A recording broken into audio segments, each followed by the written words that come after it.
মহান স্বাধীনতা ও জাতীয় দিবস এবং গণহত্যা দিবস 2026 উপলক্ষে বাংলা একাডেমি আজ আয়োজন করেছে আলোচনা সভা ও সাংস্কৃতিক অনুষ্ঠানের। আপনাদের সকলকে একাডেমির পক্ষ থেকে সাদর আমন্ত্রণ জানাচ্ছি আজকের এই আয়োজনে। প্রথমেই আলোচনা সভা। এই সভায় সভাপতিত্ব করবেন বাংলা একাডেমির সভাপতি অধ্যাপক আবুল কাশেম ফজলুল হক। আলোচনা করবেন কবি ও সাংবাদিক জনাব আতাহার খান, লেখক ও কথা সাহিত্যিক অধ্যাপক ফজল উদ্দিন চৌধুরী এবং লেখক ও গবেষক জনাব পাবেল পার্থ। স্বাগত বক্তব্য দেবেন বাংলা একাডেমির সচিব ডক্টর মোহাম্মদ সেলিম রেজা। সুধীবৃন্দ, ইতিমধ্যে আমাদের আজকের অনুষ্ঠানের মাননীয় সভাপতি, আলোচক দল এবং স্বাগত বক্তা মঞ্চে আসন গ্রহণ করেছেন।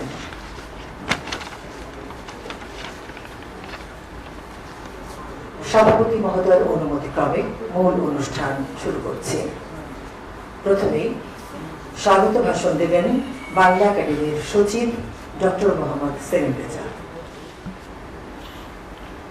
বিসমিল্লাহির রহমানির রহিম। শুভ বিকেল। গণহত্যা দিবস এবং মহান স্বাধীনতা ও জাতীয় দিবস 2026 উদযাপন উপলক্ষে বাংলা একাডেমি আয়োজিত আলোচনা সভা ও সাংস্কৃতিক অনুষ্ঠানের সম্মানিত সভাপতি, বাংলা একাডেমির সভাপতি, বিশিষ্ট গবেষক ও শিক্ষাবিদ, সর্বজন শ্রদ্ধেয় বুদ্ধিজীবী অধ্যাপক আবুল কাশেম ফজলুল হক, আলোচক অধ্যাপক ফজল উদ্দিন চৌধুরী, কবি আতাহার খান এবং লেখক গবেষক পাবেল পার্থ, আমার প্রিয় সহকর্মীবৃন্দ, মিলনায়তনে উপস্থিত এবং অনলাইনে আমাদের সাথে যুক্ত সুধীবৃন্দ, আপনাদের সকলকে বাংলা একাডেমির পক্ষ থেকে শ্রদ্ধা ও শুভেচ্ছা সহ এই অনুষ্ঠানে স্বাগত জানাচ্ছি।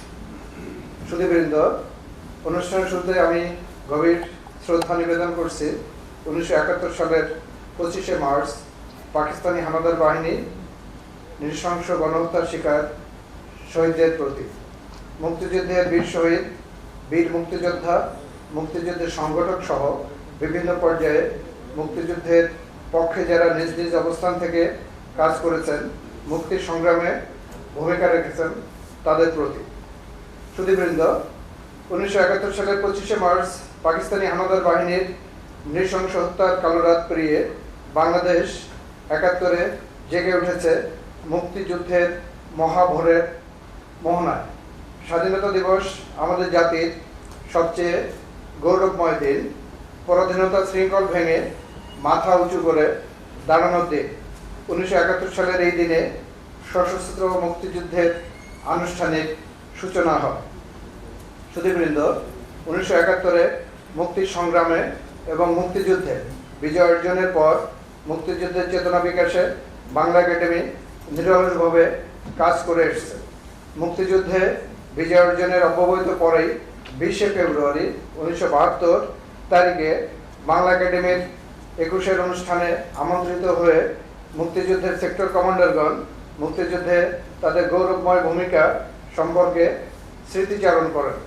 এরপর থেকে বাংলা একাডেমি মুক্তিযুদ্ধ বিষয়ক বই ও আলোকচিত্রের অ্যালবাম প্রকাশ, শহীদ বুদ্ধিজীবীদের ব্যবহার্য সামগ্রীর প্রদর্শনীর আয়োজন, আলোচনা ও সাংস্কৃতিক অনুষ্ঠানের আয়োজন সহ নানাবিধ কার্যক্রম অব্যাহত রেখেছে।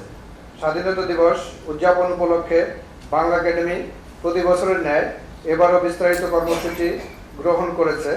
26শে মার্চ ভোরে সূর্যোদয়ের সাথে সাথেই বাংলা একাডেমিতে জাতীয় পতাকা উত্তোলন করা হয়।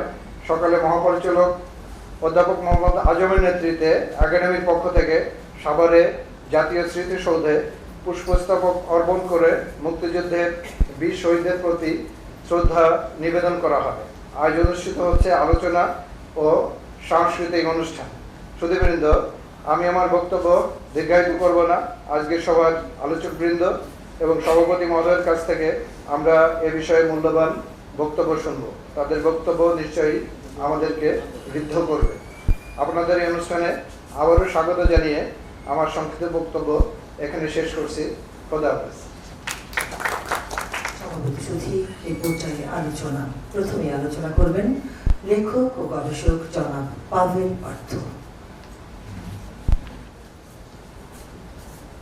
সম্মানিত আসন এবং সম্মানিত কক্ষ, সম্মানিত উপস্থিতি, সবাইকে জানাই সশ্রদ্ধ শুভেচ্ছা এবং অভিনন্দন। আসসালামু আলাইকুম, আদাব, সালাম, নমস্কার। চাকমা ভাষায় জুজু মানদিতে রিম চাকসুয়া। আসলে যে যদিও কোনো বিষয় নাই, আসলে আজকে যারা এই মঞ্চে উপস্থিত আছেন, যাদের উপস্থিত থাকারও কথা ছিল আজম ভাই যেহেতু নেই, কিন্তু যারা উপস্থিত আছেন তারা আমার অত্যন্ত গুরুত্বপূর্ণ এবং শ্রদ্ধেয়, যাদের অনেক লেখালেখি পড়ে আমাদের চিন্তার পরিসর তৈরি হয়েছে বা আমাদের অনেক অনেক বিষয় আসলে বোঝাবুঝি হয়। তার মধ্যে একটা দীর্ঘ সময় আমরা অনেক আন্দোলনেও আসলে যুক্ত ছিলাম, বিশেষত আমাদের বিজ্ঞান চেতনার যে আন্দোলন, সেই বিজ্ঞান চেতনার আন্দোলনে আমরা একসাথে আসলে কাজ করেছি এবং একই সাথে যে সাহিত্য নিয়ে আসলে কাজ। তো সেখানে আজকে যেহেতু শুধুমাত্র 25শে মার্চ বা 26শে মার্চ গণহত্যা এবং একই সাথে এই জাতীয় দিবস, এই বিষয়ে আসলে আলোচনা নিয়ে করা হয়েছে। তো আমরা যখন কোনো দিবসের কথা বলি তখন আমরা আসলে খুব আমি প্রথমেই বলে নিচ্ছি, আমি এই বিষয়ের একদমই যে দুই দিবসের কথা আসলে বলা হয়েছে সেই দিবস নিয়ে আমার কাজ খুবই কম। আমার বিশেষত মুক্তিযুদ্ধ নিয়ে যে আমার কাজ আদিবাসীদের ভেতরে এবং কিংবা প্রাণ প্রকৃতি নিয়ে, সেটা কিন্তু আমরা যেভাবে আসলে দেখি, যেভাবে বয়ানগুলো দেখি তার বাইরে, কিন্তু মানে ওই একই রকমের আয়নায় নয়। তো কিন্তু যারা আছেন আজকে কথা বলবেন সেটা খুব গুরুত্বপূর্ণ বিষয়। কিন্তু আমি প্রথমেই যেটা বলতে চাই সেটা হইতেছে যে আমরা যখনই কোনো তারিখ বা সনের কথা আসলে শুনি, যেমন তারিখ বলা হয়েছে 25শে মার্চ, বা যদি বলা হয় 26শে মার্চ বা 16ই ডিসেম্বর, বা যদি বলা হয় 5ই আগস্ট, তখন আমাদের মধ্যে আসলে বিভিন্ন ধরনের খুব প্রতিষ্ঠিত কিছু আসলে ইমেজ আসলে তৈরি হয়। যেমন 25শে মার্চ বললে যে কাল রাত্রি, বা আমরা একটা গণহত্যার কথা বাংলাদেশের অভিজ্ঞতায় বুঝতে পারি। কিন্তু যদি 1921 সন বলা হয়, 1921 সন বললে প্রাতিষ্ঠানিক চেহারায়, আয়নায় বোঝা যায় যে ওই সময় ঢাকা বিশ্ববিদ্যালয় প্রতিষ্ঠিত হয়েছিল। কিন্তু চা বাগানের মানুষেরা কি সেটা মনে করে? চা বাগানের মানুষরা সেটা মনে করছে না, কারণ 1921 হচ্ছে চা বাগানে গণহত্যার সবচেয়ে বড় দিন, সবচেয়ে বড় বছর। যখন তাদের মুল্লুকে চলে আন্দোলন হচ্ছে, যখন তাদেরকে মেঘনায় হচ্ছে আপনার মানে একটা বড় রকমের জুলুমের, মানে উপনিবেশিক জুলুমের ভিতর দিয়ে তাদেরকে হত্যা করা হয়েছে। তো এখন ঘটনা হচ্ছে সব তারিখ, সব ইমেজ সবার জন্য একই রকমের নয়, বা একই রকমের বার্তা আসলে দেয় না, কারণ প্রত্যেকটা বিষয় আমাদের অভিজ্ঞতার কাছাকাছি। তো সেখান থেকে আমি খুবই ছোট্ট করে দুইটা জিনিস বলতে চাই, এবং আমি আমার বিষয়টা আসলে বলতে চাই আজকে এই দিবসের সাথে আসলে সঙ্গতিপূর্ণ, যখন আমরা মূলত মুক্তি এবং গণহত্যা এই দুইটা বিষয়কে আসলে উচ্চারণ করি। তো ইতিহাস আমরা যেভাবে গ্রন্থন করি কিংবা ইতিহাস আমরা যেভাবে পরিবেশন করি, এটা সবসময় খুবই প্রবল, খুবই অধিপতি, কারণ ইতিহাসের গ্রন্থন কায়দায় বা পরিবেশন কায়দায় নারী থাকে না, আদিবাসী মানুষ থাকে না, কৃষক থাকে না, এই নিম্নবর্গ আসলে থাকে না, এটা থাকেই না, কারণ ইতিহাসের যে গ্রন্থন এবং তার যে পরিবেশন কায়দা সেটাতে আসলে নাই। এখন এটা কি কোনোভাবে অস্বীকার করা সম্ভব যখন আমরা মানে মুক্তিযুদ্ধকে নিয়েও আসলে ওই সময় গণহত্যার কথা বলি, এই মানুষেরা আসলে নাই। যেমন রংপুরে যে প্রথম আসলে সশস্ত্র প্রতিরোধ, সেটা কিন্তু ওরাও সাঁওতালদের মাধ্যমেই হয়েছে, যে বুধু ওরাওয়ের নেতৃত্বে তীর ধনুক নিয়ে তারা রংপুর ক্যান্টনমেন্ট আসলে একদম আক্রমণ করেছেন। কিংবা আমরা যখন এটাকে গ্রন্থন করি, মানে আমরা আসলে আদিবাসীদের বিষয়টাকে গ্রন্থন করে আমরা কি করলাম, আমরা একজন মুক্তি যোদ্ধাকে আসলে খুঁজে বের করলাম, কাকন বিবি, কোট আনকোট। কাকন বিবি নয়, উনি খাসিয়া, উনার নাম হচ্ছে কাকেত হেনিয়তা। কাকেত হেনিয়তা যেহেতু আমাদের ইতিহাস গ্রন্থনের কায়দায় অত্যন্ত জটিল, এর জন্য উনি হয়ে গিয়েছিলেন আসলে কাকন বিবি। তার মানে একে তো আমাদের ইতিহাস গ্রন্থনের যে কায়দা মুক্তিযুদ্ধ নিয়ে, এটা খুবই খণ্ডিত, এটা হচ্ছে যে অসম্পূর্ণ, এবং এইখানে বাংলাদেশের সর্বজনের ইতিহাস নাই, এখানে বাংলাদেশের সর্বপ্রাণের ইতিহাসের গল্প আসলে আমরা শুনিনি এখনো পর্যন্ত, আমরা দেখিনি এখনো পর্যন্ত। কিন্তু এই ইতিহাস এখনো জারি আছে, এখনো মানুষের স্মৃতি বিস্মৃতিতে আসলে এই ইতিহাস জারি আছে। যখন আমি বেশ কিছু জায়গায় কাজ করতে যাই, আমার একটা দুর্লভ কাজ করার অভিজ্ঞতা হয়েছিল, এটি এখন আর করা সম্ভব নয়। এটি হচ্ছে আপনার ঠাকুরগাঁয়ে প্রায় 450 জন যারা যুদ্ধ বিধবা, তাদের প্রত্যেকের সাথে আসলে আমার কাজ করা হয়েছে, এবং তাদের প্রত্যেকের অনেকের বাড়িতে, প্রায় 50-এরও বেশি মানুষের বাড়িতে আমি থাকতে পেরেছি। মানে সেই মানে যেহেতু একটা জাতি ভাঙ্গা একদিনের গণহত্যাতে তাদের এই পরিণতিটা আসলে হয়েছিল, মানে একটা দিনের এই গণহত্যাতে। তো এই রকমের যে অভিজ্ঞতা বাংলাদেশের বিভিন্ন অঞ্চলের মানুষের বিভিন্ন রকমের, সেই অভিজ্ঞতাগুলো কিন্তু আমাদের আসলে মানে গ্রন্থন করা জরুরি।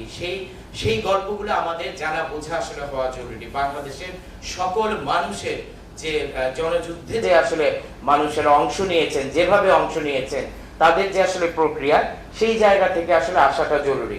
কিন্তু আমরা বিভিন্ন সময়ে বিভিন্ন রেজিমে এই ইতিহাসকে বিভিন্ন ভাবে আসলে দেখতে পাই।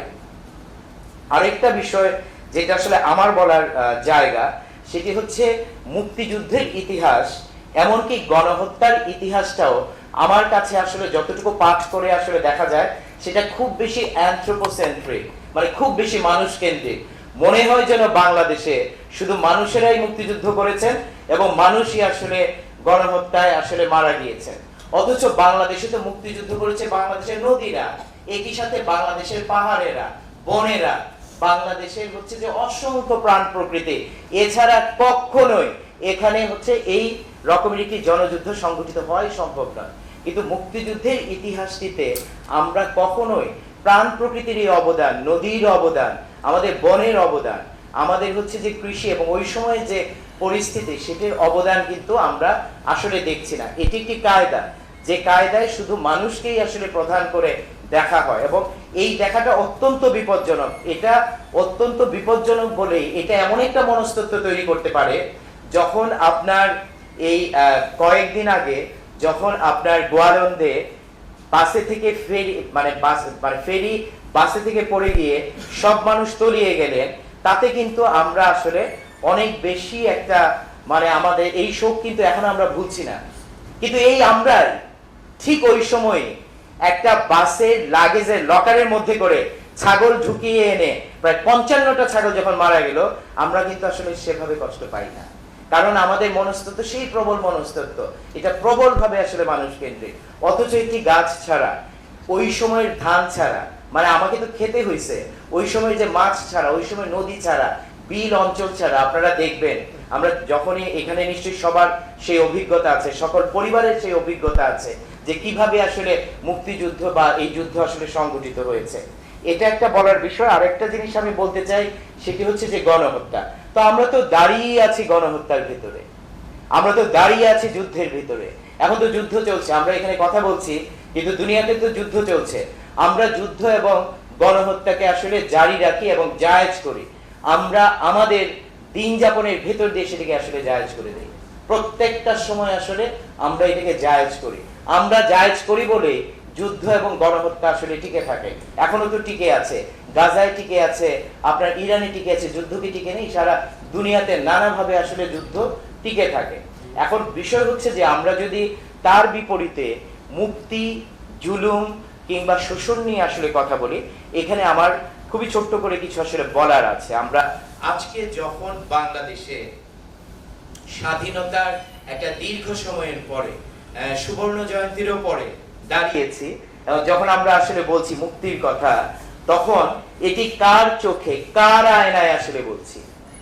আমরা যে বলছি যে সুবর্ণ জয়ন্তীতে দাঁড়িয়ে, যদি আজকে এই বাংলাদেশে একটি হাতির চোখে বা একটা বাঘের চোখে, একটা পাখির চোখে, একটা গাছের চোখে এই প্রশ্নটি করা হয়, একটি হাতি যদি আজকে প্রশ্ন করে মুক্তিযুদ্ধের সুবর্ণ জয়ন্তীতে কেন তার সংখ্যা কমে যাচ্ছে, নির্দয় ভাবে, নিষ্ঠুর ভাবে কেন তাকে খুন হতে হচ্ছে, আজকে যদি পাখিরা প্রশ্ন করে যে স্বাধীনতার সুবর্ণ জয়ন্তীতে, আজকে যদি বাংলাদেশের নদীরা প্রশ্ন করে স্বাধীনতার সুবর্ণ জয়ন্তীতে তার মুক্তির প্রশ্নে, তার স্বাধীনতার সার্বভৌমত্বের প্রশ্নে, এটি কিন্তু অত্যন্ত জটিল এবং একটি কঠিন উত্তর আমাদের রাষ্ট্রের কাছে, যে রাষ্ট্র প্রবলভাবে নিজেই আসলে অ্যানথ্রোপোসেন্ট্রিক এবং নিজে বাইনারি তৈরি করে এবং নিজে একটা বড় রকমের কলোনিয়াল লিগাসিকে আসলে টেনে নিয়ে যায়, সেরকম জায়গাতে মানে এই যখন আমরা যুদ্ধের ইতিহাসের কথা বলি কিংবা আমরা যখন গণহত্যার কথা বলি, এটি কার চোখে কার আয়নায় কিভাবে জারি এবং জায়েজ থাকে সেই বিষয়টি নিয়ে আসলে কথা বলাটা জরুরি। এবং আমি শেষ করে দিচ্ছি, আমরা কথা বলছিলাম জুলুম এবং কর্তৃত্ব নিয়ে, যার বিরুদ্ধেই আমাদের যে মুক্তিযুদ্ধের যে জনসংগ্রাম, আমাদের জনযুদ্ধ, আমাদের যে আসলে ইতিহাস, এবং যে গণহত্যার কোনো স্বীকৃতি নাই। এবং তার মানে এই নয় যে স্বাধীন বাংলাদেশে আর গণহত্যা হয়নি, আমরা তো অনেক গণহত্যা আসলে দেখেছি। এমনকি পানিহাটা, লোগাং, লংগদু, নানিয়ারচর এই ধরনের গণহত্যা যখন আসলে পাহাড়ের কথা বলা হচ্ছে, তখনও কিন্তু সেগুলা খুব ওয়েল ডকুমেন্টেড নয়, মানে অধিকাংশ জিনিস। বা আমাদের যে 25শে মার্চের কাল রাতের যে গণহত্যা, আমরা আজকে আমাদের সম্মানিত আলোচকদের কাছ থেকে শুনবো, হয়তো তাদের একদম অভিজ্ঞতার ভেতর দিয়ে তারা আসলে গিয়েছেন সেই গণহত্যার, এটি কিন্তু এখনো স্বীকৃত নয়, মানে স্বীকৃত কোট আন্তর্জাতিক ভাবে নয়, কিন্তু আমাদের যে বাংলাদেশের যে মানুষ, সেই জনগণের স্মৃতি বিস্মৃতিতে এটি স্বীকৃত, মানে আমাদের দিন যাপনের ভেতর দিয়ে তো এটি স্বীকৃত।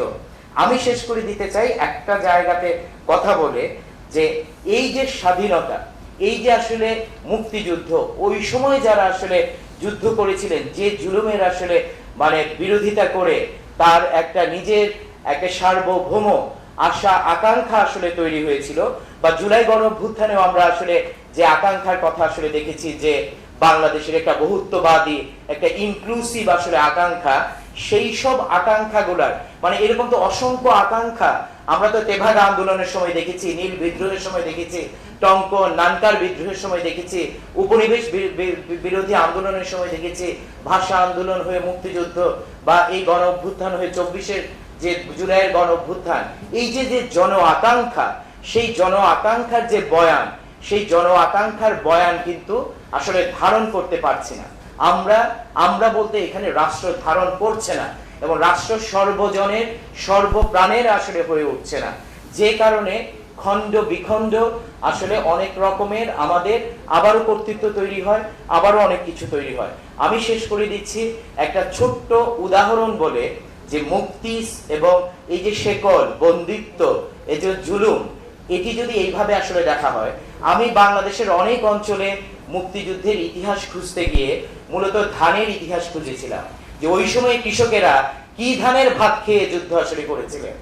তারা তো ওই সময় খেয়েছিলেন খইয়া মটর, গন্ধ কস্তুরী, বালাম, নোনাখচি, সাদা মোটা, তারা খেয়েছিলেন নেত পাশা, তারা খেয়েছিলেন হইতেছে গচি, রাতা, বড়ো, এই রকমের যে দেশি ধান, সেই ধান তাদের মধ্যে এই শক্তি আসলে জুগিয়েছিল এই মাটি। কিন্তু আজকে স্বাধীনতার অনেক বছর পরে, মানে এই সময়ে আমাদের যে কৃষি এবং খাদ্য উৎপাদন ব্যবস্থা, সেটি কি কৃষকের মতো করে আছে? আমাদের নদী, আমাদের প্রাণ, প্রকৃতি, পরিবেশ কি এটি মানে আমাদের মতো করে আছে? এটি তো বন্দী অবস্থায় আছে। আজকে যে নয়া উদারবাদী ব্যবস্থা, সেই নয়া উদারবাদী ব্যবস্থার যে বাণিজ্য, সেই বাণিজ্যে বন্দী হয়ে আছে।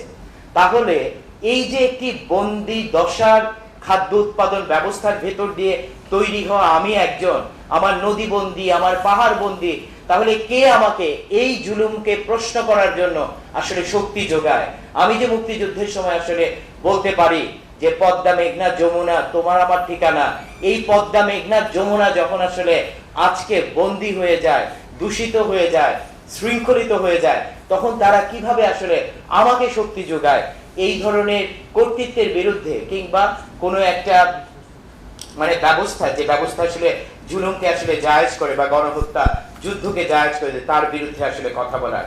সেরকম জায়গা থেকে আমার বারবার মনে হয়েছে যে বাংলাদেশে যুদ্ধ এবং গণহত্যার যে ইতিহাস, প্রতিটি মানুষের যে ইতিহাস, প্রতিটি প্রাণের যে ইতিহাস, এই আমি যদি একটা বাক্যে বলি, সর্বপ্রাণ এবং সর্বজনের যে আসলে তার যে সম্পৃক্ততা, তার যে অবদান হচ্ছে যে গ্রন্থিত হওয়া জরুরি, এবং অবশ্যই সেখানে তাদের সেই অবদানকে সুস্পষ্টভাবে আসলে স্বীকৃতির আওতায় আনা জরুরি।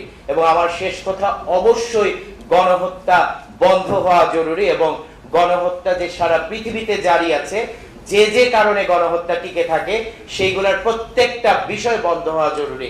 এখন আমার শেষ কথা হইতেছে, আপনি পৃথিবীতে লকহিড মার্টিন কিংবা জেনারেল ডাইনামিক্স, রেথিয়ন এই রকমের অস্ত্র কোম্পানিদেরকে রাখবেন, আর অস্ত্র কোম্পানি রেখে বিস্কিট বা চুইংগাম তৈরি করবে?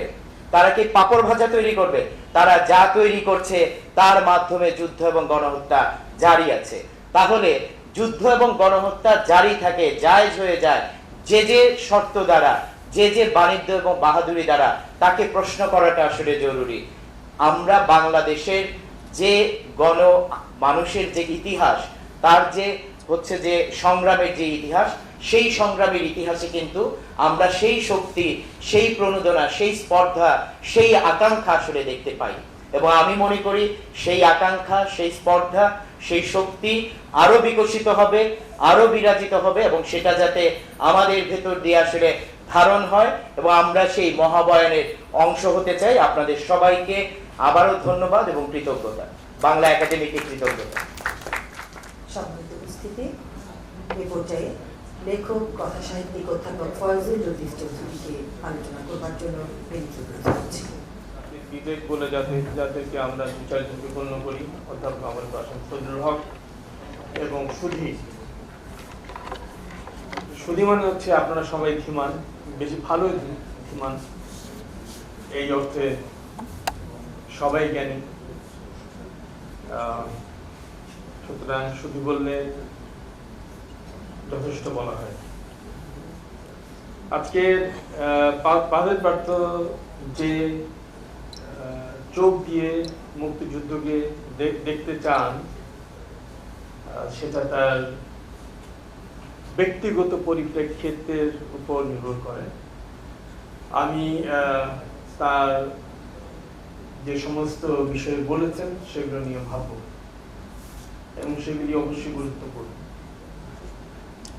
কিন্তু ধরেন যদি ইন্টারঅ্যাক্টিভ সেশন আপনাদের যদি জিজ্ঞেস করি কাউকে, বেদবি নেবেন না, যে মিলিটারি অপারেশনের নাম থাকে, আপনারা অপারেশন সার্চ লাইটের নাম জানেন 25শে মার্চে ভারতীয় সামরিক বাহিনী যখন ডিসেম্বরের 3 তারিখে পূর্ব পাকিস্তানে হামলা চালিয়েছিল, সেই অপারেশনের নাম কি?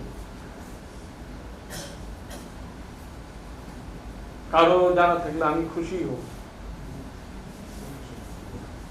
আমরা জানি না। খুব মাইক্রো একটা ডেটাতে যাই।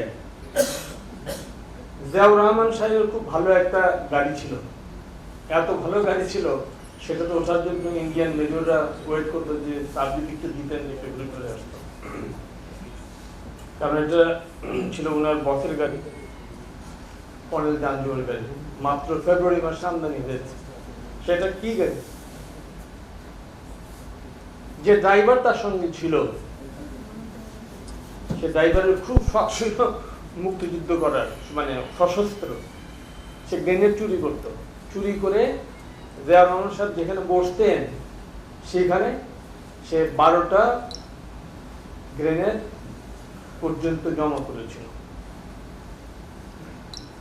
এবং একটা ছোট অপারেশন, এপ্রিল মাসের অপারেশন, মেইনলি বিএসএফ করছে, মুক্তিবাহিনীর একটা দল সহ, রেলওয়ে ব্রিজ উড়িয়ে দেওয়া।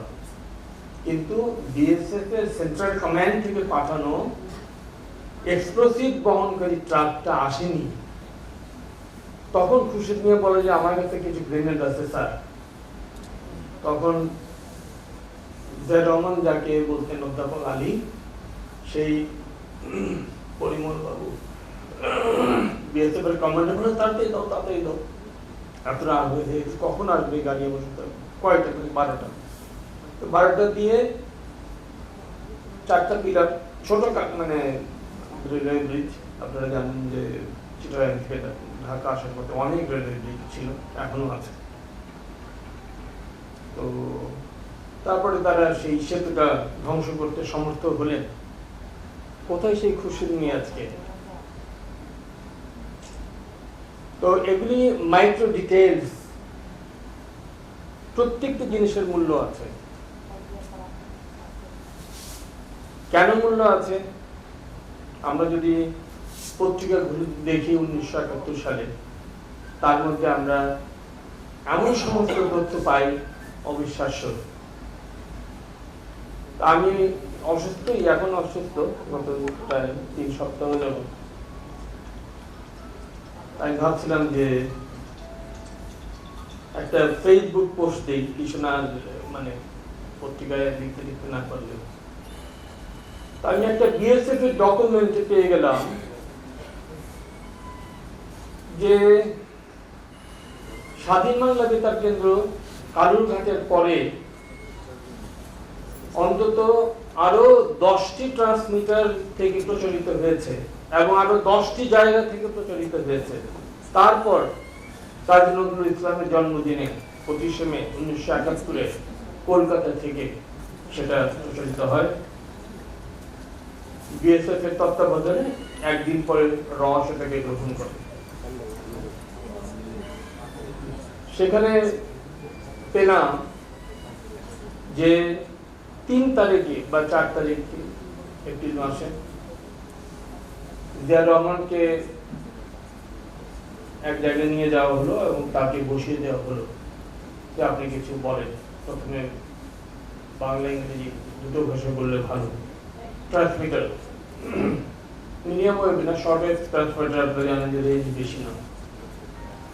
জিয়া রহমান সাহেব সেখানে বক্তৃতা দিয়েছেন প্রথমে বাংলায় এবং পরে ইংরেজিতে। বাগাভা জায়গাটার নাম। এবং সেখানে রাঙামাটির এসপি সাহেবের মেয়েরা আমার সোনার বাংলা আমি তোমায় ভালোবাসি গানটি গেয়েছিলেন প্রথমে জিয়া রহমান সাহেব বক্তৃতার আগে। সেই বক্তৃতা কোথায়? তার কোনো ট্রান্সক্রিপশন নেই, কেউ খুঁজবে না। ওই দিন তো তিনি বক্তৃতা দিয়েছেন, উনি স্বাধীনতার ঘোষণা দেননি, রেফারেন্স দিয়েছেন 27 তারিখ 30 তারিখ আমি এটা বলেছি। এবং মাই ডিয়ার কান্ট্রিম্যানও বলেছেন এটাও বিএসএফ এর দলিলে আছে। বিএসএফ এর দলিলের ডিটেইলস নাই। এটা আমি উদাহরণস্বরূপ দিচ্ছি।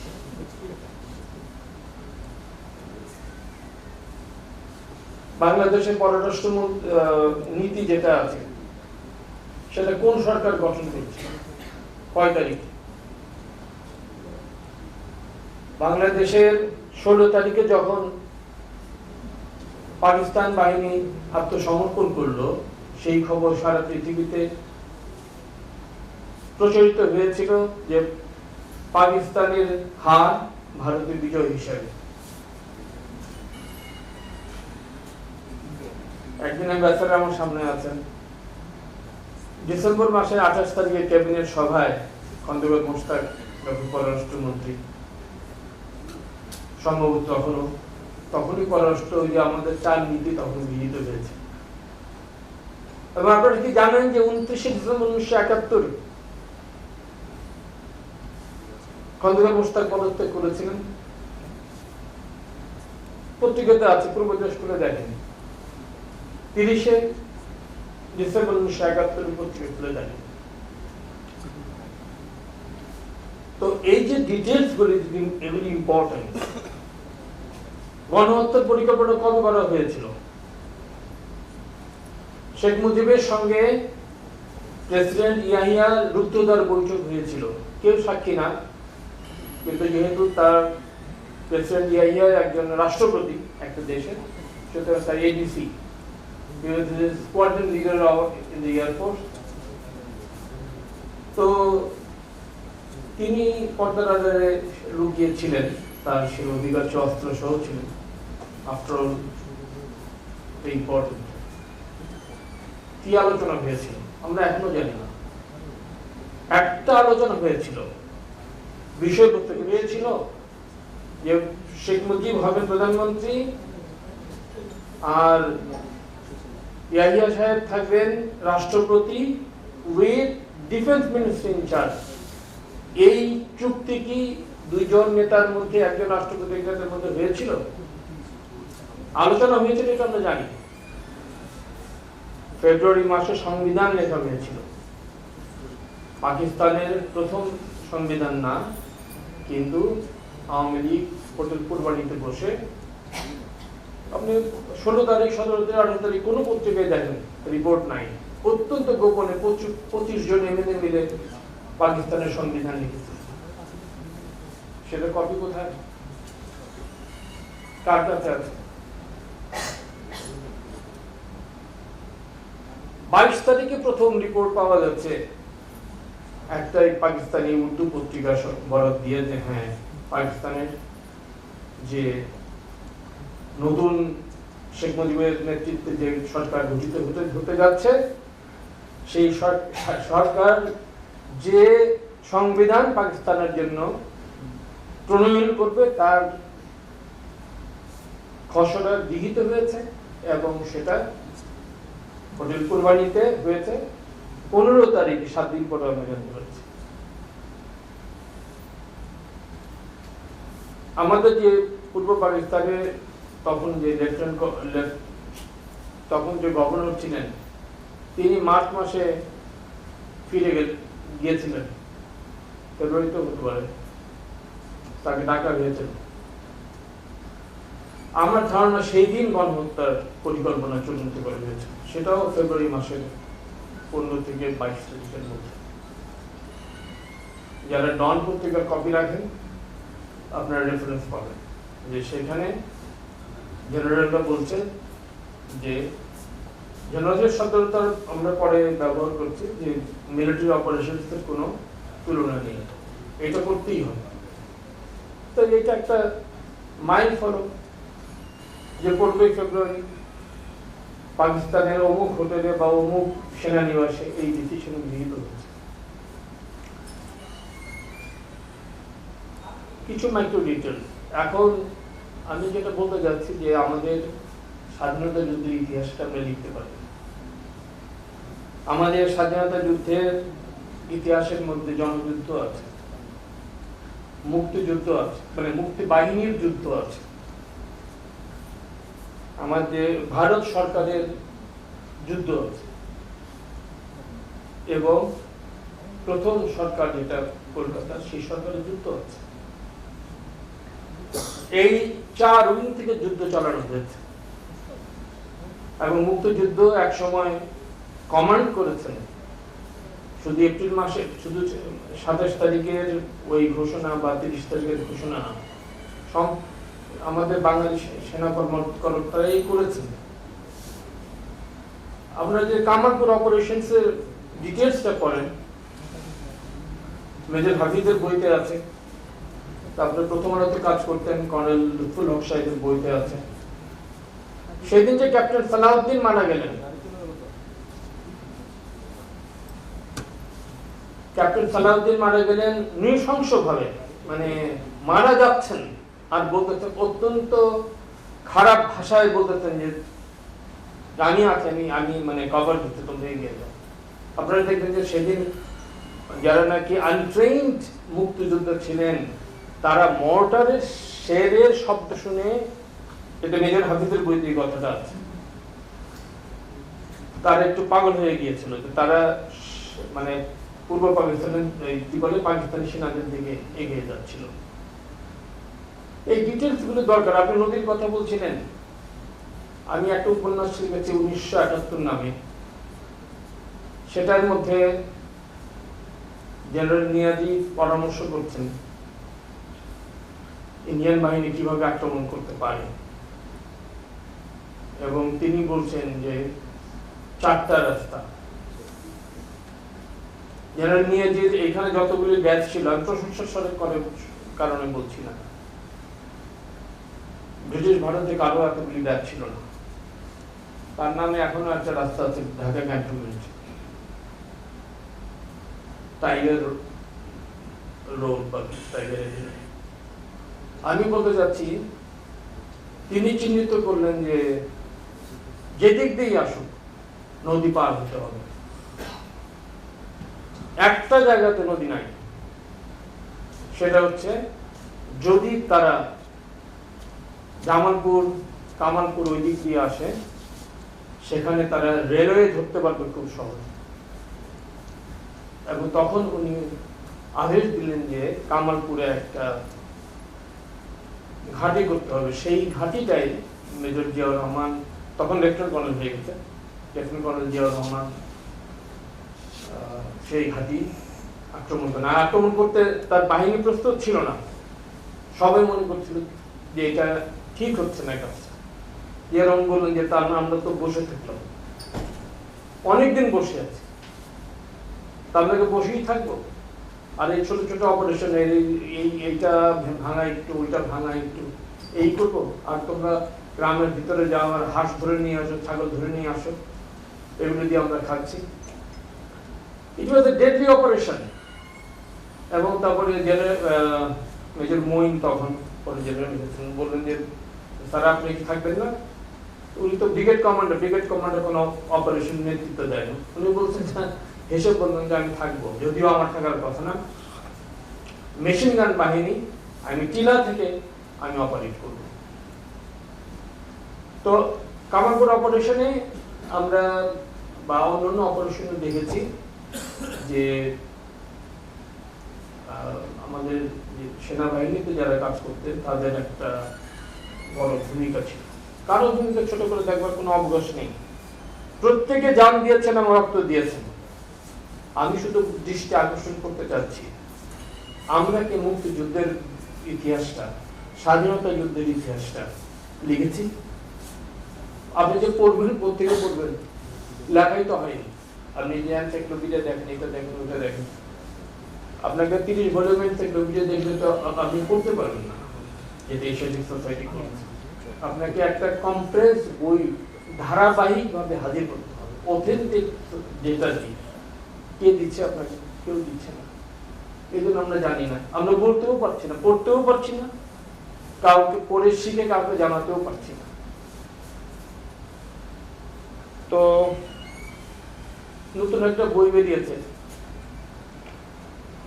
এক সাংবাদিক নাম বলি উশিনে, উনি বললেন যে লিখছেন যেটা, যখন জেনারেল মানেক শ ইন্দিরা গান্ধীকে বললেন, darling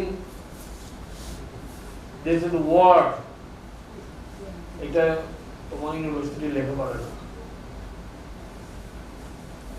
In her goodness, Indira Gandhi retort করেন এইভাবে। তিনি বলেছিলেন যে ঠিক আছে বুঝলাম, তাহলে কবে আক্রমণ করবে? 6 মাস লাগে। আর ওইদিকে brigadier Rustam GK, I think he was not a brigadier, উনি পুলিশের প্রধান ছিলেন, আমি জানি না ইন্ডিয়ার, তাকে ইন্দিরা গান্ধী ব্যক্তিগতভাবে বলবেন যে যা লাগে মুক্তি বাহিনী যা করছে, যা দরকার, তোমরা যতটুকু পারো অ্যাপার্ট ফ্রম আর্মি, তোমরা সমর্থন দাও। এবং ওই বইটার নাম হচ্ছে ইন্ডিয়ার সিক্রেট ওয়ার। তার মানে বিএসএফ এর যুদ্ধটাকে তারা, বিএসএফ এর সমর্থনটাকে তারা আলাদাভাবে দেখেছে। বাংলাদেশে গণহত্যা হচ্ছে প্রথম, এটা জেনেছে বিএসএফ 26 তারিখে, যারা গণহত্যা শিকার হয়ে বা ভয়ে বর্ডার ক্রস করে ওই পারে গিয়ে রিপোর্ট করেছে কোনো একটা ইন্ডিয়ান বিওপিতে, দে ওয়ার অ্যারেস্টেড, কিন্তু তারপরে ভেরিফাইড, সেগুলোর ডকুমেন্টেশন এখন পাওয়া যাচ্ছে। দিল্লিতে বহু ইউনিভার্সিটির ছাত্ররা পিএইচডি করেছে, সেগুলি পাওয়া যাচ্ছে। তো আমাকে যদি বলেন যে আজকে কি বলবো, আমি বলবো যে যদি আমাদের পক্ষে সম্ভবপর হয়, সেদিন মাননীয় প্রধানমন্ত্রী বলেছেন স্বাধীনতা যুদ্ধকে নিয়ে গবেষণা করতে, মুক্তিযুদ্ধকে নিয়ে গবেষণা করতে। অনেক বই, কিন্তু ধারাবাহিক ইতিহাসের আমি নমুনা সেখানে দেখি না। আমরা স্বাধীনতা যুদ্ধের ইতিহাসে যদি লিখতে পারি, দুইটা ভার্সন, একটা ডিটেইলস ভার্সন, মানে এটা লিখলে হবে না যে এই অপারেশনে ওই অপারেশনে, এরকম অনেক বই আছে মিথ্যাতে ভরপুর। মিথ্যা ঠিক না, না জেনে লেখা অনেক কিছু আছে। আর যারা একেবারে অস্ত্র হাতে, যে আমি চৌধুরীর বই, ডিটেইলস আছে। আমরা মাইদুল ইসলাম সাহেবকে খুব সম্মান করি, মুন্ডার ৭৮-এর জন্য, কিন্তু তার সাথে অনেক ডিটেইলস আছে, অনেকগুলো বই, ছোট ছোট বই সেক্টর কমান্ডার বা ডেপুটি সেক্টর কমান্ডার লিখেছেন। তো আমরা যদি একটু ধারাবাহিক ভাবে, আমি ডিসেম্বর 1971 1 ডিসেম্বর থেকে 31 ডিসেম্বর পর্যন্ত প্রতিদিনের জন্য একটা করে সেশন নিয়ে একটি ছোট্ট বই রচনা করেছে, বা সেটা পত্রিকার ভিত্তিক বই, যেগুলি বই আমার কাছে আছে। একটা মানুষের কয়টা বই? 100টা একটা বিষয়। সেটা প্রকাশিত হয়েছে 8-10 হাজার শব্দের মতো কালীয় কলম। আমি মনে করি জানুয়ারি মাসের 1 তারিখ 1971 সালে 1 জানুয়ারি থেকে 31 ডিসেম্বর পর্যন্ত প্রতিদিনের জন্য একটি বই অথবা একটি চ্যাপ্টার লিখে একটি বই, বড় বই একটা ভলিউমে প্রকাশ করা, লেখা দরকার, প্রকাশ করা দরকার। আমার কথা শুনবার জন্য আপনাদেরকে আন্তরিক ধন্যবাদ জানাচ্ছি। ভালো থাকবেন। আসসালামু আলাইকুম।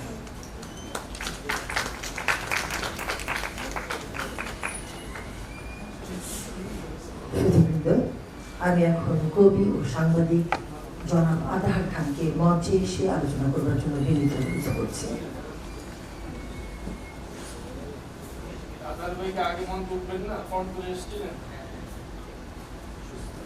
আমি শারীরিকভাবে অসুস্থ এখন।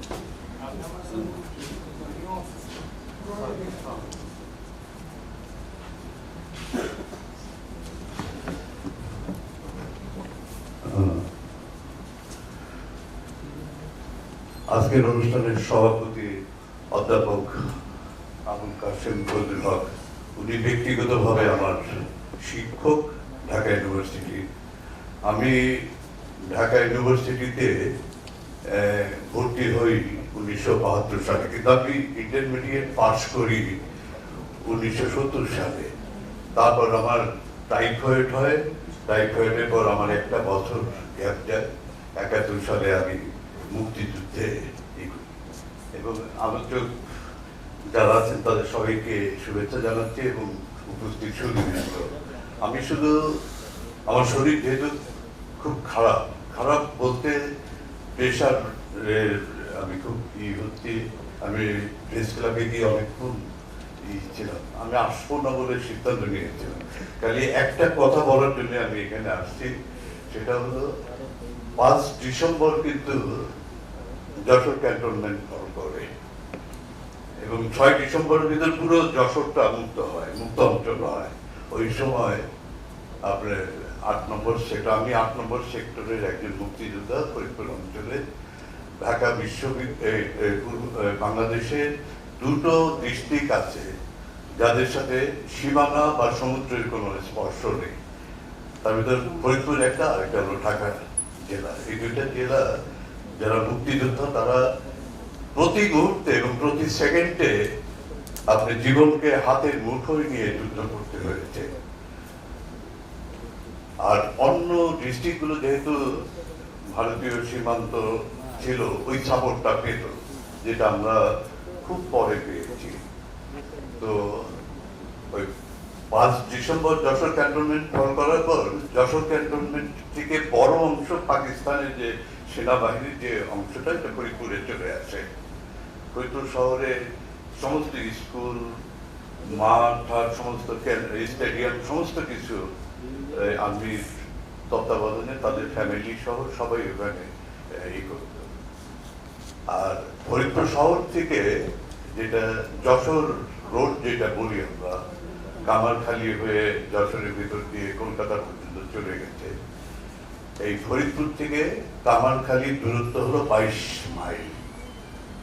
22 মাইল, এই 22 মাইল পথ আপনার এই কোয়ার্টার মাইল পর পর আর্মিরা ওখানে ছোট ছোট করে ট্রেন্স করে আপনার অবস্থান নিয়েছে। পুরো রোডটা তাদের দখলে রাখছে, যাতে ওখান থেকে যৌথ ইসের আক্রান্ত হতে না হয়, এই ইসে। তা আমরা যারা, আমাদের ক্যাম্প ছিল, সর্বশেষ ক্যাম্পটা ছিল নতুন দিয়াতে। আমাদের ক্যাম্প বিভিন্ন জায়গায় যুদ্ধের কৌশলগত কারণেই হোক আর প্রয়োজনেই হোক, আপনার ক্যাম্পগুলো আমাদের অস্থায়ী থাকতো, এক এক সময় এক এক জায়গায়। সর্বশেষ ক্যাম্পটা ছিল নতুন দিয়ে, এটা এই যশোর রোড থেকে আপনার 6 মাইল দূরে একটা মানে খালি গ্রাম, যে গ্রামটা হিন্দু অধ্যুষিত একটা গ্রাম ছিল, পুরো গ্রামটা খালি, তারা সবাই চলে গেছে। ওই গ্রামে আমরা ক্যাম্প করেছিলাম। সেখান থেকে আমরা ফরিদপুর শহর সহ আশেপাশের বিভিন্ন অঞ্চলে অপারেশনগুলো পরিচালনা করতাম। তা আমাদের সাথে 13টা ক্যাম্পের একটা মিটিং হয়। সেই মিটিংয়ে আমরা সিদ্ধান্ত নেই যে কামারখালী এবং ফরিদপুরকে এই রোডটাকে মাঝখানে আক্রমণ করে এই আপনার করিমপুরের পয়েন্টে আক্রমণ করে ফরিদপুর এবং কামারখালীকে বিচ্ছিন্ন করা, তাতে পাকিস্তান আর্মির শক্তি খর্ব হবে এবং তাদের হবে। সেই উদ্দেশ্যে আমরা ডিসেম্বরের 9 তারিখে মানে আক্রমণ করার জন্য, এই পয়েন্টে আক্রমণ করার জন্য অগ্রসর হই। কিন্তু এই সিদ্ধান্তটা যে বাতিল হয়ে গেছে, যে যৌথ আক্রমণের ব্যাপারটা, ওই সময় তো আপনার মোবাইল ছিল না, ছিল না। এক ক্যাম্প থেকে আর এক ক্যাম্পে যেতেই লাগে, আপনি প্রায় দিনের অর্ধেক বেলা পার হয়ে যায়, নৌপথে যেতে হয়, পায়ে হেঁটে যেতে হয়, নানান রকমের। তো আমরা এই খবরটা যে বাতিল হয়ে গেছে আক্রমণের সিদ্ধান্তটা, এটা আমাদের ক্যাম্পে আমরা জানতাম না। আমাদের ক্যাম্পে আপনার যৌথ কমান্ডে, লাস্টের দিকে যৌথ কমান্ডে চলতো। আমাদের গ্রুপ কমান্ডার ছিল সালাউদ্দিন এবং হেমায়েত ভাই, যিনি সচিব হিসেবে পরে অবসর করে নিয়েছেন, উনিও ছিলেন আমাদের সাথে। এই যৌথ কমান্ডে আমরা 40 জনের মতো মুক্তিযোদ্ধা আমাদের ক্যাম্প থেকে অগ্রসর হই ওই পয়েন্টে আক্রমণ করার জন্য। রাস্তার কাছাকাছি যাওয়ার পর আমরা আর্মির অ্যাম্বুশের ভিতর পড়ে যাই। তখন 9:30 বাজে সকাল, শীতের সকাল, ডিসেম্বর মাস, শীতের সকাল, কুয়াশা, চতুর্দিকে বৃষ্টি আর মোটরের শেড এসে পড়া শুরু করলো আমাদের উপরে। 1 কিলোমিটারের মতো একটা মাঠ আছে, মাঠের মাঝখানে যখন আমরা পৌঁছি, ওই সময় একটা হয়।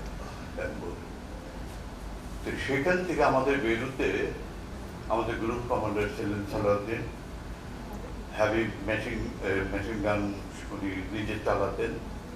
তো আর আমাদের কাছে লাইট মেশিন গান ছিল, রাইফেল ছিল, স্টেন গান ছিল, এই সমস্ত গ্রেনেড ট্রেনেড, যেগুলো আমাদের মুক্তি বাহিনীর সদস্যরা যেগুলো সবসময় ক্যারি করে। তো আমি জাস্ট সন্ধ্যার একটু আগে, তখনও সূর্য ডুবে নেই, এই সময় ওখান থেকে রোলিং করে প্রায় বোধহয় হাফ মাইলের বেশি পথ গিয়ে একটা নদী পাই, নদী পার হয়ে পারে যায়। পরে গিয়ে আমাদের হেমায়েত সাহেবকে খবর দিই, উনি আসেন, আশেপাশে কয়েকটা মুক্তিযোদ্ধা গ্রহকে নিয়ে আমরা আবার পাল্টা অ্যাটাক করে ওই অ্যাম্বুশটা ভাঙতে চেয়েছিলাম, কিন্তু সেটা আমরা পারি নাই। আমাদের হেমায়েত সাহেব আহত হন, রক্তাক্ত হন, তাকে নিয়ে চলে যেতে হয়। এবং ভোর রাত্রের দিকে এসে আমরা 8 থেকে 9টা ডেড বডি আমাদের মুক্তিযোদ্ধাদের পাই এবং আমাদের আর আমরা এগোতে পারিনি, কারণ আর্মিরা সবসময় ওখানে করতেছে এবং যারা মানে আপনার বেলুন চার্জ করে যাদেরকে ক্ষত বিক্ষত করছে, এই সমস্ত বাসে করে নিয়ে আমরা ওই মধুখালী নদীর ওই পারে মুক্ত অঞ্চলে পৌঁছে দিতাম। ওখান থেকে ভারতীয় আর্মি এবং আমাদের যৌথ বাহিনীর যারা বাঙালি ছিল, এরাও নিয়ে হসপিটালে নিয়ে যেত। এইভাবে আমাদের করতে করতে ইতিমধ্যে 16 ডিসেম্বর পার হয়ে যায় এবং আমাদের আহত মুক্তিযোদ্ধাদের ট্রিটমেন্ট এবং অন্যান্য কারণে এত ব্যস্ত থাকতে হয়েছিল যে 18 তারিখের দিকে আমরা ফরিদপুর শহরে যেয়ে পৌঁছি। আমার বাড়ির সবাই ভাবছে আমি মারা গেছি, কারণ 16 ডিসেম্বর আমি ফিরে যাই। আমার মা আমার বাসার সামনে, আমার ফাদার একটা সর্ষের বাগান করছিলেন, সেই বাগানের বেড়া ধরে দাঁড়িয়ে দাঁড়িয়ে কাঁদতেন আমার জন্য। আমাদের পুরো ফ্যামিলি ফরিদপুরে এসে আমি মারা গেছি, আমি নাই, এটা তারা ধরে নিয়ে দিচ্ছে। 2 দিন পর আমাকে পাওয়ার পর যে একটা ফ্যামিলির যে একটা আনন্দের বা ইসে, এটা আমি কখনো ভুলবো না। এখানে আমার একটা জিনিস, আমি মুক্তিযোদ্ধা এই কারণে আমাদের মুক্তিযুদ্ধের সংখ্যা নিয়ে এখনো কিন্তু একটা বিতর্ক রয়ে গেছে, এখনো ঠিক করা হয়নি। আমাদের স্বাধীনতার ইতিহাস, অসংখ্য বই বেরিয়েছে, সব কিছু মানে এগুলো রাজনৈতিক দলের এই প্রাচীর পার হয়ে এসে লেখা না, এগুলো সবই দলীয় চিন্তা ভাবনার থেকে মুক্তিযুদ্ধকে মানে করা হয়েছে।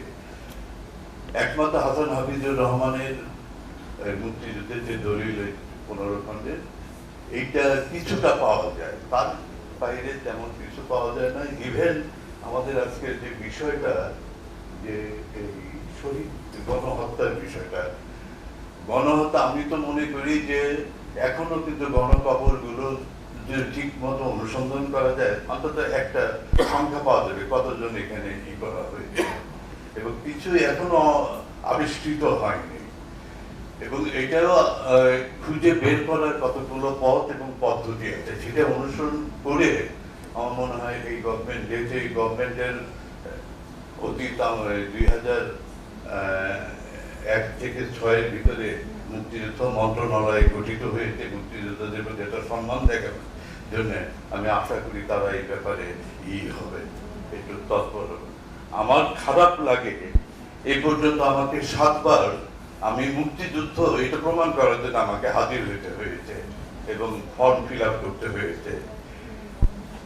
এইটা একজন মুক্তিযোদ্ধার জন্য অত্যন্ত অপমানজনক একটাই। এটা কেন হবে?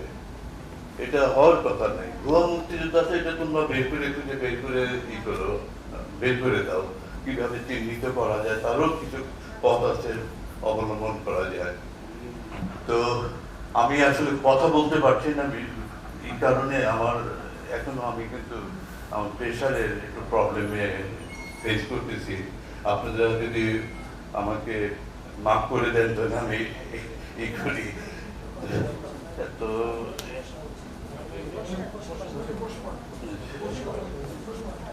একটা জিনিস বলি,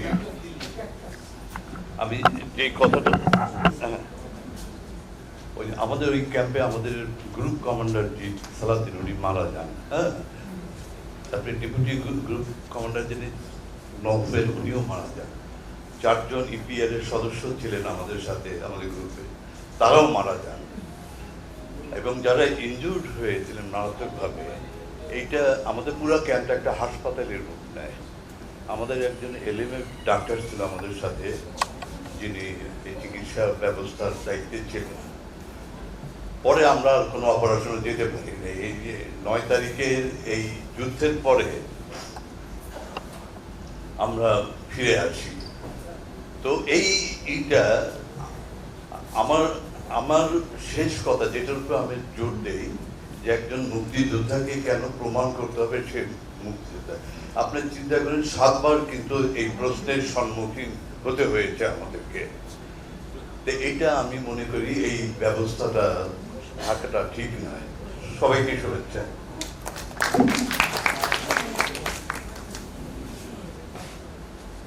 সুধীবৃন্দ, এতক্ষণ আলোচনা শুনলেন। এই পর্যায়ে সভাপতির ভাষণ। সভাপতির ভাষণ প্রদানের জন্য আমি এখন বাংলা একাডেমির সভাপতি। প্রথমেই আমি আপনাদের সবাইকে আন্তরিক শুভেচ্ছা জানাচ্ছি আজকের এই অনুষ্ঠানের বিষয়ে। আপনারা সকলেই জেনেছেন, মহান স্বাধীনতা জাতীয় দিবস, সেই সঙ্গে গণহত্যা দিবস 2026, এই উপলক্ষে আজকে আমাদের এই সভা। তো এই ঘটনাগুলো তো খুব বেশি দূরবর্তী অতীতের নয়, খুব কাছাকাছি অতীতের, নিকট অতীতের। এবং যারা এইসব ঘটনার মধ্যে ছিলেন, অনেকে যুদ্ধ সংগ্রামে অংশগ্রহণ করেছেন, তাদের অনেকেই এখনো জীবিত আছেন, অনেকে মারা গেছেন। তাছাড়া নানা ধরনের ব্যক্তিগত অভিজ্ঞতা অধিকাংশ মানুষের আছে। কাজেই এই বিষয়ে প্রত্যেকেরই অন্তরে অনেক কথা আছে, যেমন আছে, আপনাদেরও নিশ্চয়ই আছে। একান্ত জানার কথাও সবসময় গুছিয়ে বলা যায় না, অন্যকে বোঝাতে গেলে সমস্যা হয়, সেই সমস্যা আমাদেরও আছে। কিন্তু এই নিকট ইতিহাসও আমাদের ভালো করে জানা উচিত। ঘটনা যখন চলমান থাকে তখন আমরা কোনো না কোনো পক্ষ অবলম্বন করে থাকি। খুব কম লোক আছেন যারা পক্ষ অবলম্বন না করে জাতীয় স্বার্থের বিষয় মনে নিয়ে চিন্তা করেন, কাজ করেন। কিন্তু বিপুল অধিকাংশই হয় এই দল না হয় ওই দল, এই ঘটনায় বেঁচে থাকে। আমাদের এই মুক্তিযুদ্ধকালে, তার আগে এবং স্বাধীন বাংলাদেশের এই বিরোধগুলো কেমন ছিল আপনারা সকলেই জানেন। যে নেতৃত্ব দিয়েছে আওয়ামী লীগ শেখ মুজিবুর রহমানের নেতৃত্বে মুক্তিযুদ্ধকালে, তার আগে এবং পরে ৬ দফা আন্দোলন, এটাই ছিল সবচেয়ে প্রবল ধারা দল হিসেবে, নেতৃত্ব হিসেবে। তাছাড়া মুজিবের চেয়ে সে অনেক বড় এবং একসময় মুজিব তার সঙ্গে ঘনিষ্ঠভাবে কাজ করেছেন মোল্লা ভাসানী, তিনিও আওয়ামী লীগেরই সভাপতি ছিলেন। সেই দল ভেঙে ন্যাশনাল আওয়ামী পার্টি করেছিলেন। এবং ভাসানী এই কথাটা বলতেন যে মুজিব আমাকে ছেড়ে সুরাবর্তীর সাথে চলে গেল, এটাই আমার জীবনের সবচেয়ে বড় দুঃখ, এই আক্ষেপ করেছেন। এখন মৌলানা ভাসানী যেভাবে রাজনীতি করতেন, কথা বলতেন, আন্দোলন করতেন, তাতে তার সংগ্রামী স্পৃহা মানে খুব প্রবল ছিল, তার কোনো ঘাটতি ছিল না। কিন্তু রাষ্ট্র ক্ষমতায় গিয়ে পরিকল্পনা বাস্তবায়ন করতে হবে, এই বিষয়টা একটু একটু বলতেন, এই বিষয়ে কোনো যথোচিত গুরুত্ব দিতেন না। কাজে রাষ্ট্র ক্ষমতায় যাওয়ার সুস্পষ্ট লক্ষ্য না নিয়ে কাজ করলে তার কিছু ফল হয়, কিন্তু যে আশা, যে পরিকল্পনা, যে কর্মসূচির কথা বলেন, এটা বাস্তবায়ন ওইভাবে সম্ভব হয় না। এটা ছিল মোল্লা ভাসানীর সীমাবদ্ধতা। রাষ্ট্র ক্ষমতায় যাওয়ার ব্যাপারে তার ধারণা অস্পষ্ট ছিল, কিন্তু সংগ্রাম এবং সংগ্রামের মধ্য দিয়ে এই কাজ করতে হবে, এইসব ব্যাপারে তার বক্তব্য খুব স্পষ্ট ছিল।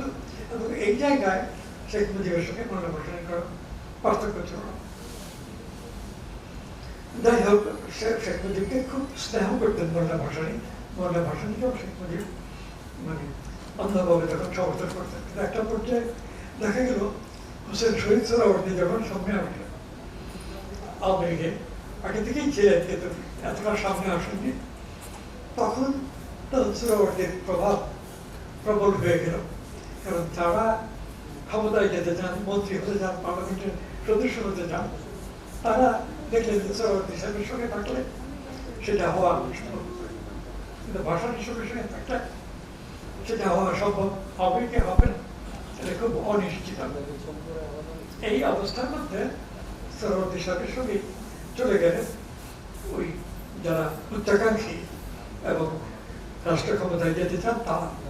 আর তারা খুব বেশি ন্যায়নিষ্ঠ, ন্যায়সঙ্গত কথাবার্তা বলেন না, ভাবেন, সেইগুলো অনেকে রয়ে গেলেন মোল্লা ভাসানীর সঙ্গে। কিন্তু ওই সোহরাওয়ার্দীর ধারাটাই স্ট্রং হয়ে গেল, শক্তিশালী হয়ে গেল বেশি। সোহরাওয়ার্দী সাহেবের রাজনীতিটা কি ছিল? সোহরাওয়ার্দী সাহেব খুব লার্নেড লোক ছিলেন। সেই অষ্টম শতাব্দী থেকে আরম্ভ করে তার জীবনকাল পর্যন্ত, তারপরে এখনো তাদের পরিবারের লোকেরা সব বড় বড় অবস্থানে ছিলেন। কলকাতার ঠাকুর বাড়ির কথা আমরা বলি যে অত্যন্ত বড় পরিবার এবং প্রভাবশালী। কিন্তু সোহরাওয়ার্দী পরিবার ঠাকুর বাড়ির চাইতেও কয়েকশো বছর আগে থেকে প্রতিপত্তিশালী, প্রভাবশালী। প্রথমে তারা বাগদাদে ছিলেন, তারপরে ভারতে আসছেন, ফাইনালি কলকাতায় আসছেন। ঠাকুর পরিবারের সঙ্গে সোহরাওয়ার্দী পরিবারের তুলনা করে দেখা যাবে যে সোহরাওয়ার্দী পরিবার তো অনেক বেশি প্রভাবশালী, পাওয়ারফুল ছিল। তাদের পরিবার থেকে যারা সেই পরিবারে জন্মগ্রহণ করছে, শিক্ষা দীক্ষায় রাজনীতি, অর্থনীতিতে, সমস্ত কিছুতে তাদের নেতৃত্ব করেছেন। তাদের পেছনে পড়ে থাকা লোকরা, দু একজন মহিলাও খুব অসাধারণ কাজ করেছেন, তাদের লেখাটাকেও আছে ভালো। তো যাই হোক, কথা বুঝলাম যে সোহরাওয়ার্দী সাহেব সেই রকম পরিবারের সন্তান, কিন্তু বাঙালি বলতে যা বোঝায় এই চেতনা তো সোহরাওয়ার্দী সাহেবের ছিল। সোহরাওয়ার্দী সাহেব রাজনীতি বুঝতেন ভালো, লেখাপড়ায় অসাধারণ ভালো ছিলেন।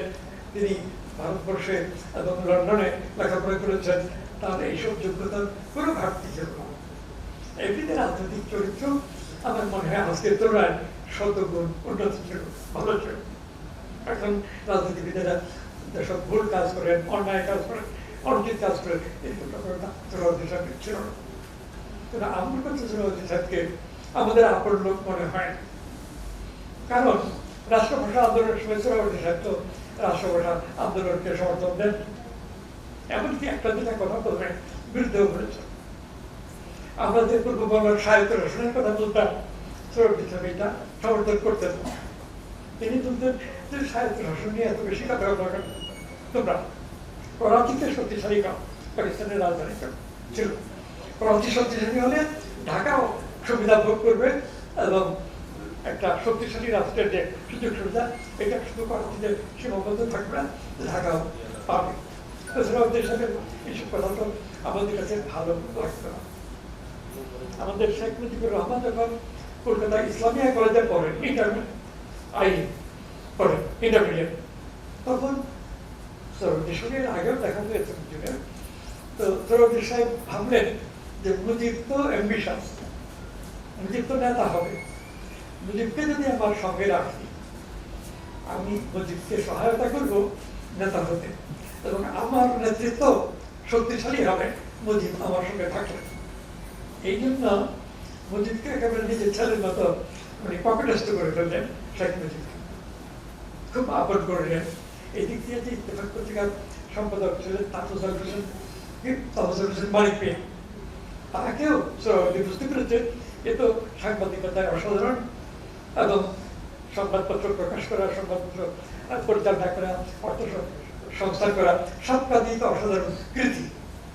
কাজে এই মানিক মিয়াও যদি আমার সঙ্গে থাকে, তাহলে আমার রাজনীতি সফল হবে।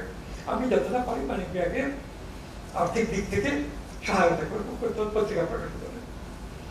এই মানসিকতা নিয়ে সোহরাওয়ার্দী সাহেব শেখ মুজিবকে এবং তাফজল হোসেন মানিক মিয়াকে একরকম নিজের পকেটস্থ মানুষ করে ফেললেন।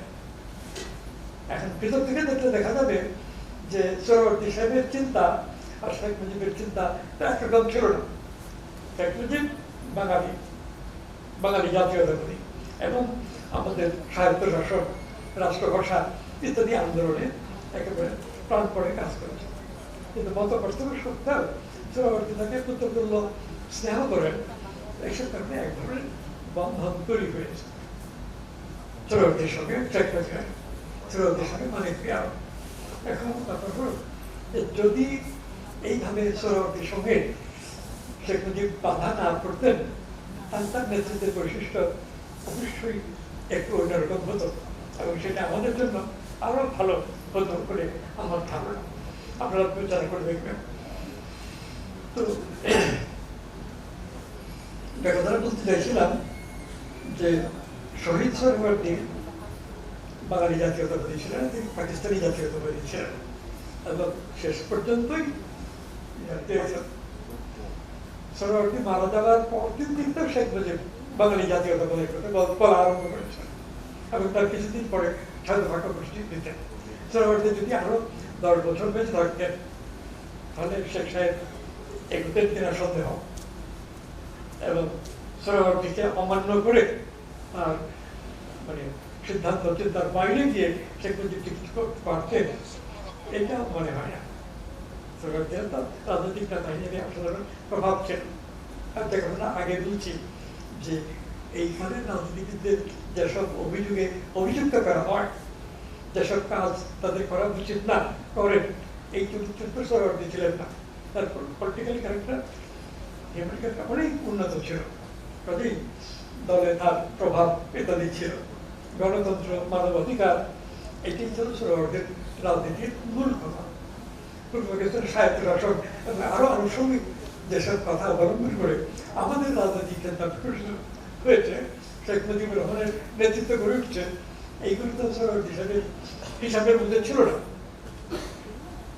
গণতন্ত্র এবং মানবাধিকার এর মধ্যেই সরকারের রাজনৈতিক চিন্তা সীমাবদ্ধ ছিল। আর আমি আগে বলেছি সরকারের অসাধারণ অভিজাত পরিবারের সন্তান ছিলেন। আমরা কলকাতায় ঠাকুর পরিবারের কথা বলি, সোহরাওয়ার্দী পরিবার, ঠাকুর পরিবার, যদি কম্পারেটিভলি আমরা পাশাপাশি রেখে দিই, ব্যক্তি সোহরাওয়ার্দী পরিবার আর অনেক অনেক বড়, এবং ঠাকুর পরিবার থেকে আরো 700 বছর আগে থেকে সোহরাওয়ার্দী পরিবার শক্তিশালী। এইরকম নানান ব্যাপার আছে। এখন যে বিষয়ে আমরা চাপ আলোচনায় যে আমাদের স্বাধীনতা, আমাদের জাতীয় চেতনা বা জাতীয়তাবাদ ইত্যাদি, যার মাধ্যমে আমরা স্বাধীন বাংলাদেশ প্রতিষ্ঠা করছি, স্বাধীন বাংলাদেশ পেয়েছি, সেই বিষয়ে তো আজকের আলোচ্য।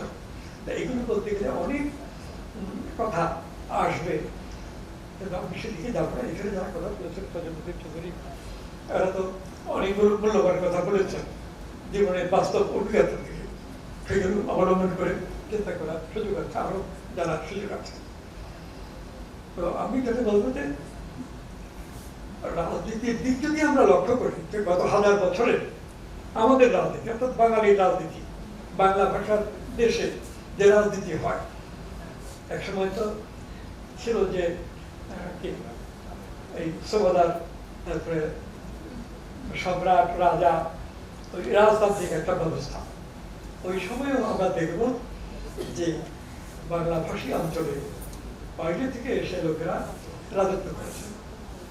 বাঙালিদের ভেতর থেকে কোনো রাজা পাওয়া যায় না। যেমন পাল রাজত্বের কথা, সেন রাজত্বের কালের কথা বলি, যেটা ঐতিহাসিক পিরিয়ডে, এই রাজারা তো দক্ষিণাত্য থেকে এসে এইখানে রাজত্ব প্রতিষ্ঠা করেছেন এবং মানে রাজত্ব করেছেন।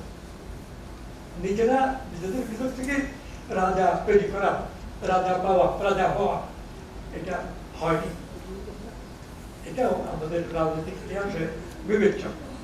হয়নি, কিন্তু ভবিষ্যতে হবে, সম্ভাবনা আছে। এইভাবে আমাদের চিন্তা করতে হবে। ত্রুটি, বিচ্যুতি, দুর্বলতা যেগুলো আছে, এটা স্বীকার করে নিয়ে কি করে সামনে আমরা উন্নতি করতে পারবো, সেই ধারায় ভাবতে হবে। আচ্ছা, তো এইরকম ব্যাপার আমাদের এই রাজনৈতিক চিন্তাভাবনা গঠিত হয়েছে তুলনামূলকভাবে পরবর্তীকালে, এবং আমাদের প্রথম নেতা ছেলেবেলা ফজলুল হক, তারপরে মোল্লা ভাসানী, তারপরে শেখ মুজিবুর রহমান, তাজুদ্দিন আহমদ ইত্যাদি। আরো বহু নেতা আছেন, অনেক ছোট ছোট দল, বামপন্থী দল ইত্যাদি ছিল, আছে। তারা নেতৃত্বের সামনের সারিতে আসতে পারেননি, দল বড় করতে পারেননি, নিজের নেতৃত্ব এবং বক্তব্য খুব কষ্ট করতে পারেননি। এর মধ্যে আমাদের ছেলেবেলা ফজলুল হক, মোল্লা ভাসানী, শেখ মুজিবুর রহমান, এরাই আমাদের বড় নেতা। আর সোহরাওয়ার্দী সাহেব বড় নেতা, কিন্তু সোহরাওয়ার্দী সাহেবকে কেন জানি আমার কাছে মনে হয় যে সোহরাওয়ার্দী আমাদের জন্য ভালো, কিন্তু আমাদের নেতা না। এই আজকে ব্যাপারটা আপনারা ভেবে দেখবেন। এখন যে কথা বলছি, যে আজকে অনুষ্ঠানের বিষয় দেওয়া হয়েছে স্বাধীনতা ও জাতীয় দিবস। এই স্বাধীনতা ও জাতীয় দিবস, এই দুটো কথার মধ্যে মানে দুটো কথা কেন, একটা কথা দিয়ে কি বোঝাতে যেত না শুধু স্বাধীনতা দিবস বলে ক্ষতি হতো কি, সেটা আরো কষ্টভাবে বোঝা যেত। তো এখানে কথা হলো যে শেখ মুজিবুর রহমান স্বাধীনতা দিবস ঘোষণা করেছেন এই দিনকে 1972 সালে ক্ষমতাসীন হওয়ার পরে। মুজিবুর রহমানের মৃত্যুর পরে জিয়াউর রহমান ক্ষমতায় আসলেন মিলিটারি থেকে। জিয়াউর রহমান এই দিবসকে স্বাধীনতা দিবস হিসেবে মানতে চাইলেন না, তিনি এই দিবসকে জাতীয় দিবস ঘোষণা দিলেন। এর পেছনে কিছু কারণ আছে, একটু বলি। পেছনে কারণ হলো যে শেখ মুজিবুর রহমান স্বাধীনতার ঘোষণা দিতেন, এটা অনেকেই মনে করতো না। জিয়াউর রহমান স্বাধীনতার ঘোষণা দিয়েছিলেন, এটা সকলেই মনে করত। তার একটা কারণ, জিয়াউর রহমান যে ঘোষণা দিয়েছিলেন, I major Zia hereby proclaim the independence of Bangladesh ইত্যাদি বলে 7-8টা বাক্যের পরে শেষ বাক্যে লিখেছিলেন, Bangabandhu Sheikh Mujibur Rahman is with us, Sheikh Mujibur Rahman আমাদের সঙ্গে আছে। তো এইটা প্রচারিত হয়েছে একদিন দুদিন, কিছুক্ষণ পরে পরে এটা বহুজন রেডিওতে শুনেছে। আর শেখ মুজিবুর রহমান যে স্বাধীনতার ঘোষণা দিয়েছেন, এটা আমি শুনেছি 1972 সালের 26শে মার্চের আগে। 26শে মার্চ তো স্বাধীনতা দিবস ঘোষণা করা, তার কয়েকদিন আগে এই কথাটা সরকার থেকে ঘোষণা দেওয়া হয়েছে 26শে মার্চ স্বাধীনতা দিবস। 26 মার্চ কেন স্বাধীনতা দিবস, এই প্রশ্ন আমাদের মনে জেগেছে। তখন দেখা গেল যে শেখ মুজিবুর রহমান 26শে মার্চ স্বাধীনতা ঘোষণা করেছিলেন। এই কথাটা তো অনেকেই তখন বিশ্বাস করত না।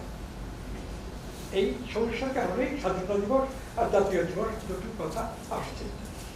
এরশাদ সরকার যখন ক্ষমতায় আসছে, তখন তিনি করলেন যে মহান স্বাধীনতা দিবস এবং মহান জাতীয় দিবস দুটা এক, এবং এই দুটোকে একটাই আমরা বলবো, নাম করলেন মহান স্বাধীনতা জাতীয় দিবস। এই যে শেখ মুজিবুর রহমান, জিয়াউর রহমান, এরশাদ, এদের যে মত পার্থক্য, এটা তো শুধু এদের ব্যক্তিগত মত পার্থক্য না, জনগণের মধ্যেও যারা খবরের কাগজ পড়েন, রেডিও টেলিভিশন দেখেন, তাদের মধ্যেও মত পার্থক্য ছিল। এবং এই মত পার্থক্য এখন গুরুত্বপূর্ণ মনে হয় না, কিন্তু তখন তো এগুলো খুব গুরুত্বপূর্ণ ছিল জাতীয় জীবনে। এবং এই ধরনের মত পার্থক্যের কারণে অনেক কাজেই অগ্রগতি সম্ভব হয় না। গণহত্যা দিবস, এটাও আপনারা সবাই জানেন যে 25শে মার্চ দিবাগত রাত 11টা বা 11:30টার দিকে ঢাকা শহরে যে ভয়ানক শেষ করে দিয়েছে।